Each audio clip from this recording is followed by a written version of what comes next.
Naghahanap ka rin ba ng motor na medyo kapareho ng kaha ni NMAX, Aerox, ADV, yung tipong medyo malalaki, pero tight ang budget mo? Mga bossing, ipinapakilala ko sa inyo si Suzuki Bergman Street EX.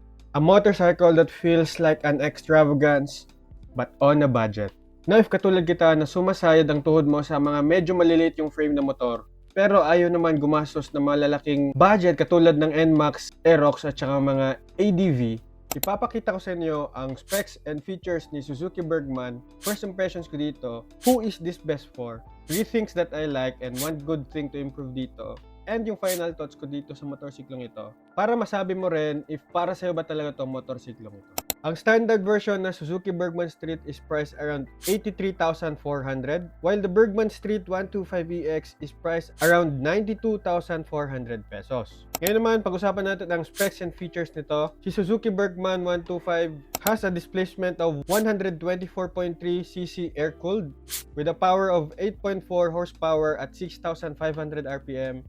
And yung camshaft niya is single overhead cam, 2 valves, and yung torque niya naman is 10 Nm at 5,000 RPM with a weight of 112 kg, and yung bore stroke niya is 52.5 by 57.4, and yung fuel capacity niya naman is 5.5 liters with a compression ratio of 10.3:1. Meron na nga pala itong kasamang combi brakes, naka CVT auto, meron siyang ACG starter at auto start-stop. With a seat height of 770mm, which is good for an average Filipino height, with a ground clearance of 160mm and a wheelbase of 1,290mm, yung front tires niya naman is naka 90 by 90 by 12 and 100 by 80 by 12 naman sa likod. Ngayon, ipapakita ko lang sa inyo ang standard version na key features ni Suzuki Bergman, which is ang 125cc fuel-injected engine niya, 21 liters of underseat compartment, side stand safety switch, and yung kanyang LED headlights. Kasi mas pagtutuunan natin ng pansin ang EX version.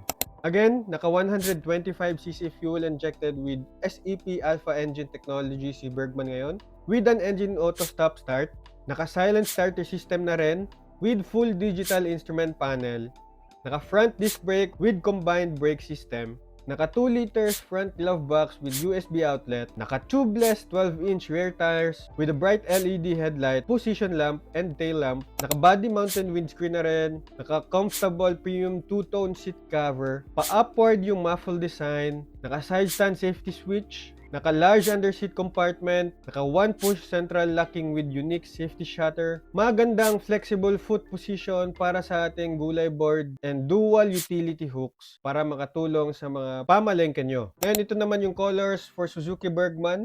Unahin natin si standard version, which is merong black, white, red, tsaka matte black. While yung Suzuki Bergman 125VX naman is may tatlong kulay lang, but rest assured, naka two-tone dito. So first dyan is yung white, meron din siyang brown, and meron din siyang black. You're gonna like the Bergman 125VX more kesa sa standard version niya kasi mas elegant siya tignan.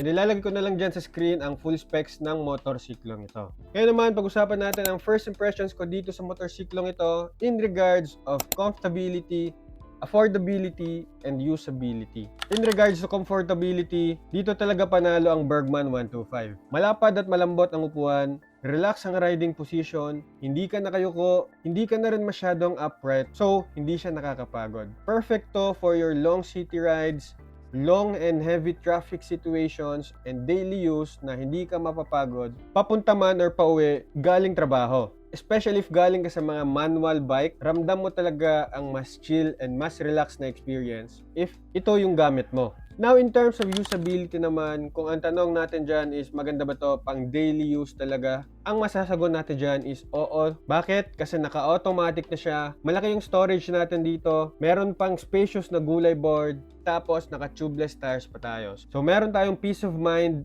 extra utility, stress-free sa traffic, and hindi ka na mag-backpack if ever malalapit lang naman yung mga papapuntahan mo. Ngayon sa affordability naman. For this price, masasabi mo talagang justifiable ang binabayaran mo dito.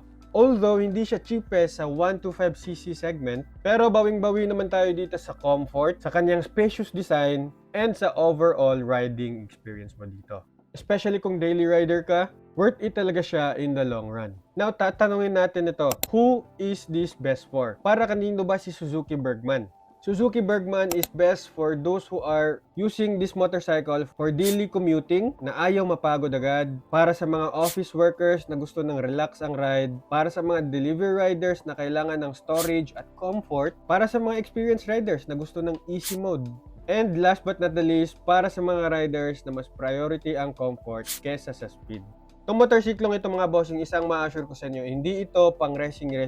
Ito yung motorsiklong maganda pang araw-araw. Especially if gagamitin mo to pang hanap buhay. So nagugustuhan nyo na rin ba ang Suzuki Bergman Street 125EX tulad ko? Meron tayong 3 things that I like dito and 1 good thing to improve if ever meron man. First na gusto ko dito and baka magustuhan mo is none other than that comfort is king.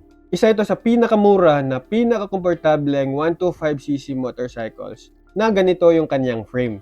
Halos wala pa akong makitang ganitong klaseng 125cc sa iba pang mga motorsiklo. And if ever meron man mga bossing, paki-comment dyan below, titignan natin, and subukan natin gawan yan ng review.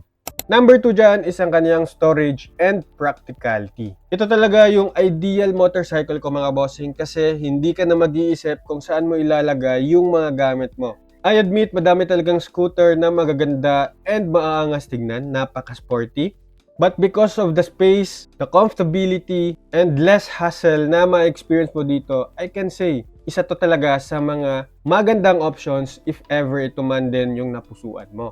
And last but not the least na magugustuhan mo dito is that this motorcycle has a smooth and relaxed kind of experience if ito yung ira-ride mo pang araw-araw. If ever hindi ka na nag-enjoy sa mga racing, gusto mo na lang mag-joyride, gusto mo pumunta ng somewhere else na maganda yung views, gusto mong magpunta ng mga coffee shop together with mountain views, this motorcycle really is a good companion if ever ganyan yung mga trip mo.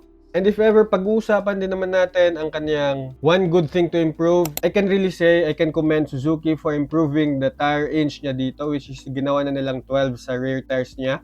But if ever, kaya nila gawin tong 13 or 14 para at least medyo kamukha na or at least on par sila tignan ni NMAX tsaka ni Aerox, I can say, respect talaga dyan if ever ganyan man. But I can say, all goods to si Suzuki Bergman. I can't complain that much. So, nasa final thoughts na tayo. Is the Suzuki Bergman Street EX a good motorcycle option or a must-buy motorcycle kind of decision? For me mga bossing, kung wala pa akong RS125 pero may experience na sa pagmomotor, I have a high percentage na ito talaga yung bibilhin ko. With a height of 5'10", and weighing around 70 to 80 kilos, tapos ganito yung frame ni Bergman, I can say talaga mga bossing, ito talaga ang isa sa mga magiging best must-buy option ko ngayong 2025 or upcoming the next years pa. Bakit? This motorcycle kasi has a spacious gulay board, meron tayong dual utility hooks, meron pa tayong charging port, meron tayong napaka-spacious na underseat compartment, and yung footboard natin, pwede dalawang angle yung lagyan natin sa paa natin, which is parang sa NMAX or ADV. Pwedeng upright position, pwedeng mas comfortable position. I may like this motorcycle especially sa aking situation na matangkad, medyo malaking bulos tignan sa RS, but this motorcycle is not for everyone. Bakit nga ba?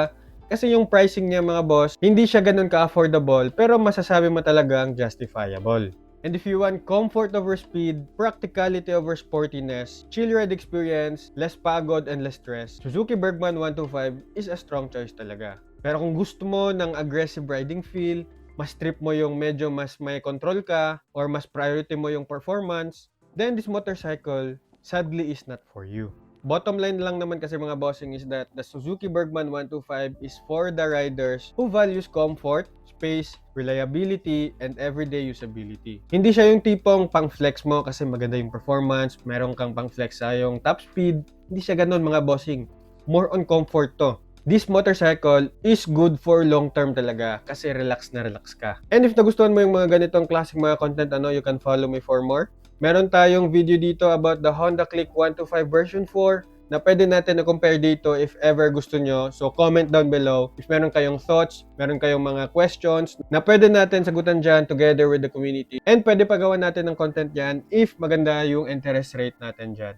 You can also support me by purchasing helpful products dyan sa mga affiliate videos ko. And always remember lang to ride safe and see you on my next video.